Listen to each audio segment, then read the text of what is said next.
네, 장기표입니다. 오늘 1월 25일입니다.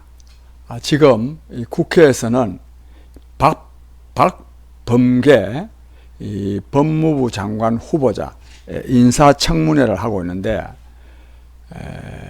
인사청문회 하기 전부터도 이 박범계 의원은 법무부 장관으로서의 자격을 갖추고 있지 못함이 여러 측면에서 판명되었습니다. 우선 중요한 것은 이 사람이 대전에 지구당 위원장이 있을 때 대전시의원 후보 공천과 관련해서 돈을 받았다 해가지고 이제 돈을 요구해가지고 요구한 대상이 누구냐 하면 국민의힘 대전에 있는 유성구 당협위원장, 이 사람이 김소연 씨가 이 국민의힘에 오기 전에 민주당 소속으로 있을 때 그때 돈을 요구해가지고 그 보좌관이 두 사람이나 구속됐습니다. 즉 박범계 의원 보좌관 두 사람이 구속됐는데, 보좌관이 두 사람이나 구속될 정도인데 그 박범계 의원이 모르고 그랬겠습니까? 돈을 요구 안 했는데 그 사람들이 그랬겠습니까? 또 만약에 돈을 박범계 의원은 그런 일을 안 하는데도 만약에 그래 했다면 도대체 자기 사무실에 있는 사람 관리가 엉망이 아닙니까? 그게 특히 선거와 관련해서 그런 점에서도 그렇고, 그 다음에 또 사법고시 준비하는 사람들이 사법고시 존치, 그러니까 계속 사법시험을 치는 제도가 있도록 촉구하기 위해서 이 박범계 의원, 당시 법사위원이었던 박범계 의원을 만나러 가서 요구를 하는데, 요구 안 들어주는 건 고소하고 또 폭행을 했다는 그런 또 시비에 또 휘말려 있습니다. 그 외에 또 이 재산과 관련해서 또 문제가 많습니다. 땅이 여기저기 어디 외관이든가 어디 대구 쪽에도 또 땅이 있고 이래가지고 여러 가지로 문제 많은 사람을 지금 이 법무부 장관 후보자로 이렇게 지명해 놨습니다. 그 앞에 또 추미애 장관 때는 법무부 법법자 힘쓸 무자 법무부가 아니라 법법자 없을 무자 법이 없는 무법부 장관이라는 말이 나올 정도로 얼마나 이 법 절차를 무시했습니까? 한 예로 오늘 지금 문제가 된 거, 한동훈 검사장을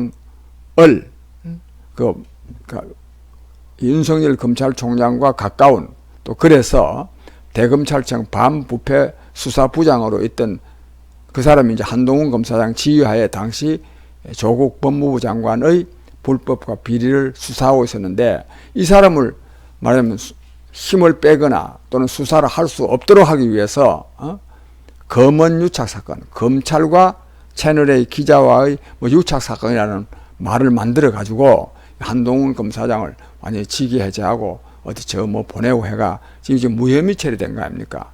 아직 결정은 안 났지만 이성윤 지검장이 결재를 안 해서 그렇지 이미 지금 무혐의 결론이 지금 나 있습니다. 또 무엇보다도 이 사건의 당사자인 유시민 씨가 자기가 노무현 재단과 자기에 대한 금융 계좌 추적했다는 것은 그건 사실이 아니다. 그래 어제 말하자면 양심선언이라 그럴까? 그 자백을 했지 않습니까? 이런 정도면 이런 데 대해서 추미애 장관은요, 증거가 차고 넘친다는 말로 직권 말하면 발동을 해가지고 이 한동훈 검사장을 수사를 한 사건이거든요. 근데 이게 지금 무혐의 처리되고 있습니다. 그러니까 그 외에 더 윤석열 검찰총장 직무 정지시킨 거라든지 또는 이 징계 2개월 또 처분한 거라든지 그게 또 전부 다 법원의 판결에 의해서 또 효력이 정지된 거라든지 볼 때 이런 사람들을 법무부 장관으로 시킵니다. 이런 사람들을. 하나만 더 말씀드리면, 이 공수처라는 것은 고위공직자 범죄수사처인데, 고위공직자 중에도 가장 문제가 되는 사람은 누구냐? 대통령과 그 대통령 말하자면 친인척들, 또 이 권력의 실세들.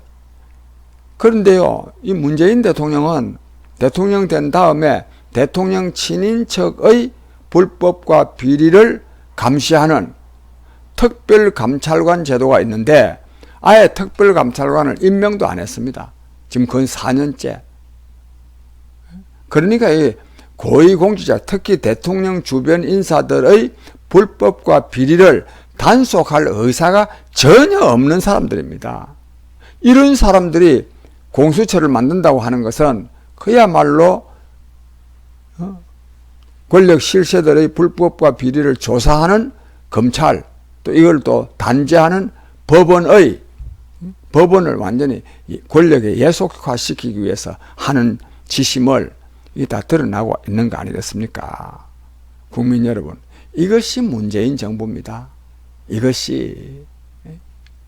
그러니까 무슨 검찰개혁, 공수처 설치 등등 하지만 이런 것은 전부 다 권력형 부정, 불법을 은폐하기 위한 수단이라고 하는 것이 너무나 명백합니다. 그런 점을 하나 말씀드리고, 그 다음에요, 오늘 제가 이 뉴스를 보니까 이 주가가요 한 68포인트가 올라가지고 3,200이 돌파됐다랍니다. 3,000을 넘어서 3,200 돌파됐다는데, 근데 저는 오래전에도 말씀드렸지만 이 주식 시장이 지금은 말하자면 소액의 이 돈이 말하자면 생산 자본으로 전환되게 하는 것이 이 주식 시장의 본래의 취지입니다. 지금은 그런 취지는 1%도 제대로 작용하지 아니하고 완전히 지금 도박판입니다. 도박판에서는 누가 돈을 따느냐? 돈 많은 사람이 땁니다. 돈 많은 사람. 지금도 이게 지금 제가 그 언론 보도에 보니까 이번에 3,200까지 이제 올라가는 3,000을 올라가는 사이에 1,000만 원 정도, 1,000만 원 미만을 가지고 주식에 투자한 사람들은 돈을 벌기를 얼마 벌었냐 하면 약 평균 쳐서 90만 원을 벌었답니다. 90만. 이거는 그러니까 이 10분의 1도 안 되는 거죠. 10분의 1도. 0.9%. 아주 9% 그냥 9% 벌었습니다. 이번에 막 주가 굉장히 많이 오를 때 1,000만 이하 투자한 사람들은 9%밖에 수익이 안 났습니다. 그런데요, 10억 이상 투자한 사람들은 10억 투자한 사람들은 4억을 벌었습니다. 그러니까 40%를 벌은 겁니다. 40%를. 이 나중에 떨어지면 어떻게 되느냐? 소액 투자자들은 완전히 손해보고 고액 투자자들은 떨어져도 상당히 남는 거죠.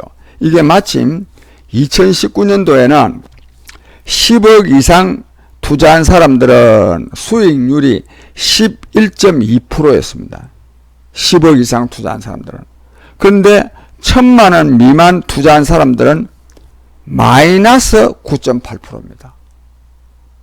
그러니까 이 말하자면 개미 투자자들, 요즘 동학 개미를 한다는데, 이 사람들은 올라갈 때도 수익률이 굉장히 낮고, 내려가면 어떻게 되냐?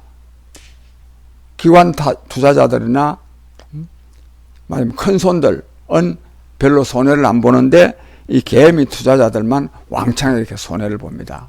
국민 여러분, 저는 이런 이 도박판에 그래서 이 개미 투자자들이 계속 이 주식 투자를 하게 되면 진짜 패가 망신합니다. 또 그래 가지고 가족 간에 또 불화도 많이 생깁니다. 이혼도 하게 됩니다. 그러다 또 쫓겨납니다. 이런 일 때문에도 하면 안 되지만 저는 인생을 이렇게 도박으로 살면 안 된다고 생각합니다. 이래 가지고는요, 돈 벌어도 행복할 수가 없습니다. 로또 당선돼 가지고, 로또 좀 한번 당선되면 한 200억씩 받는다는데, 로또 당선돼 가지고 행복해진 사람이 없답니다. 아예 없답니다, 그냥. 우리가 생각할 때는 한 200억 생기면은 그거 가지고 뭐, 잘 쓰면 되지 않겠느냐. 여긴 한 대 쓰고 저축도 해놓고 평생 먹을 거 보장되는 거 아니냐. 그래, 안 됩니다. 사람이라는 것은 돈을 가지면 또 어디 쓸 데가 생기고 잘못 쓰다가 보면 완전히 또 돈만 잃는 것이 아니라 인생을 망가뜨리게 됩니다. 정말로 저희 방송 들으시는 분들 가운데는 그런 분이 별로 없을 줄로 압니다만, 인생을 정말 이런 식으로 살면 안 된다는 말씀을 꼭 드리고 싶습니다. 그 다음에 방금 뉴스를 보니까 참 이 정권 담당자들 뻔뻔스러운데요. 이 차규근이라는 사람이 있는데, 법무부의 출입국, 그러니까 이 출입국 본부장이랍니다. 근데 이 사람이 오늘 어떤 말을 했느냐 하면, 이 김학의 전 차관 출국 금지, 이게 불법적으로 이루어졌다는 거 아닙니까? 불법적으로. 그런데 그걸 공익신고인이 폭로를 했어요. 그 폭로한 사람은 뭐 저는 그 이름을 모르지만 이 수사하는데 그 수사 검사예요, 검사. 그 검사니까 정확하게 폭로한 거죠. 그래서 지금 이거 검찰에서 지금 수사를 하고 있지 않습니까? 이거는 뭐 수사 안 해봐도 결과가 뻔합니다. 수사했던 검사 중에 한 사람이 이걸 고발한 거니까 내용을 잘 알고 고발한 거거든요. 이런 일에 대해서, 그래가지고 이제 이 정권이 이제 입장이 난처하게 되니까 이 차규근 법무부 출입국 본부장이 공무상 기밀 누설죄를 적용해서 처벌하는 것을 법제화해야 되겠다. 이렇게 하고 있습니다. 이렇게나 뻔뻔스러운 사람들입니다. 이렇게나. 이 권력기관 내의 이 불법, 부패, 이런 것은 내부자 고발이 없으면 알 수가 없습니다. 내부자 고발. 그 내부자 고발을 아주 보호하고, 특히 우리나라도 지금 내부 고발자를 지금 보호하는 법이 좀 불충분하지만 제정되어 있습니다. 또 이 제정되게 하는데 저도 상당한 노력을 기울였습니다. 한 3, 4년 전에.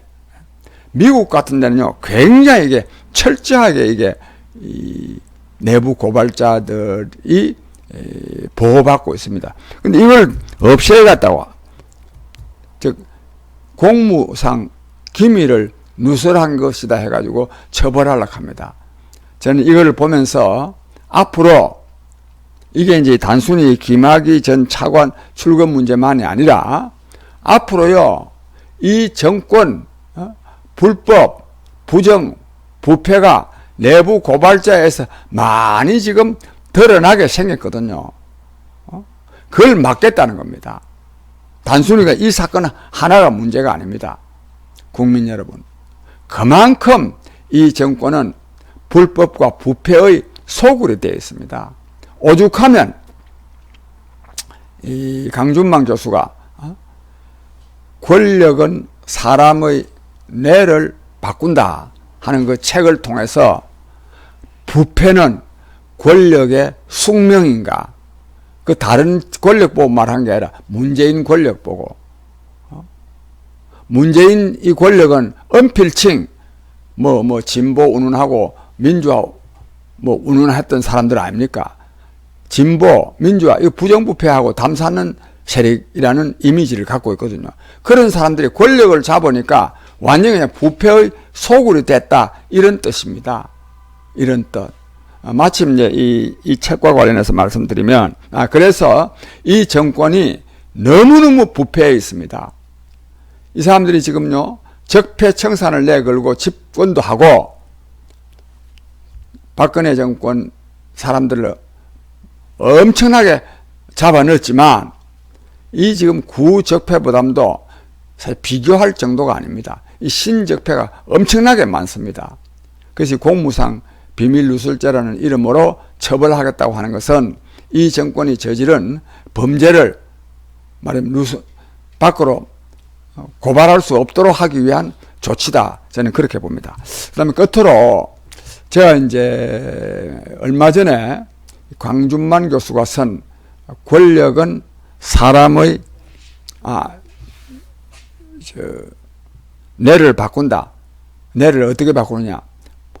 부패, 불법하고 부패를 일상적으로 하는 즉 내로남불, 후한무치, 적반하장하는 그런 사람으로 바꾼다. 이런 책을 제가 보고 야, 참 이 사람 문재인 정권의 이 불법과 부정을 아주 백서라는 말로 표현할 수 있을 정도로 아주 잘 정리를 해놨습니다.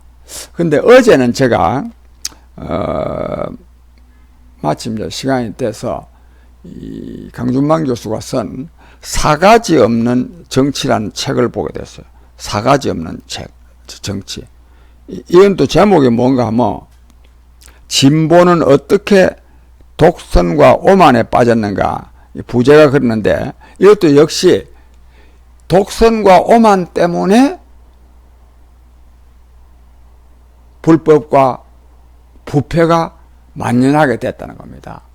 이런 책인데 저는 이 책을 보면서 하나는 이 문재인 정권의 이 불법과 부패를 어떻게 이렇게나 자세하게 알았는가 그게 제가 놀랬고 제가 또 다행스럽게 생각하는 것은 저는요 이 문재인 정권이 들어서서 하는 이 내로남불 후한무치 적반하장의 행태를 말하면 이른바 진보 진영의 이른바입니다. 이른바 진보가 아닙니다. 수구 진영이죠. 뭐 수구 진영이든 어쨌든지 말하면 자칭 진보 지식인으로 자처하는 사람들이 이것을 제대로 비판하지 않는 것을 보면서 야, 지식인들이 저래 하면 되느냐. 비판하지 않은 정도가 아니라 오히려 옹호한 사람들이 굉장히 많습니다. 그 대표적인 사람들이 한겨레 신문에 기고하는 사람들입니다. 한겨레 신문 논설위원들, 한겨레 신문에 기고하는 사람들 보면서 야, 저 사람들의 이 말하자면 이 어용이라는 말은 부족하고 이 권력에 빌붙어서 불법과 불의를 옹호하는 사람들의 저런 그 말들을 좀 정리를 해가지고 역사적으로 단죄를 즉 역사적으로 좀 이 범죄 행위했다고 하는 것을 좀 규정할 수 있도록 했으면 좋겠다 싶어서 그걸 좀 정리를 하고 싶었는데 강준만 교수가요 정리를 아주 많이 해놨어요. 특히 문재인, 유시민, 추미애의 이 사가지 없는 발언들에 대해서 아주 정리를 잘 해놨습니다. 그래서 저는 어제 페이스북에다가 강준만 교수의 이른바 진보 정권의 이 사가지 없는 발언들에 대해서 잘 정리해 놓은 데 대해서 내가 감사하게 생각한다. 이런 글도 올린 일이 있습니다만 아무쪼록요 이 문재인 정권이 얼마나 불법 부패에 만연해 있는가 하는 것을 이 권력은 사람의 뇌를 바꾼다. 또 사가지 없는 정치에 잘 정리를 해놨습니다. 한번 많은 분들이 이 책을 한번 좀 사보셨으면 하는 마음 간절합니다. 오늘은 여기서 마치겠습니다. 감사합니다.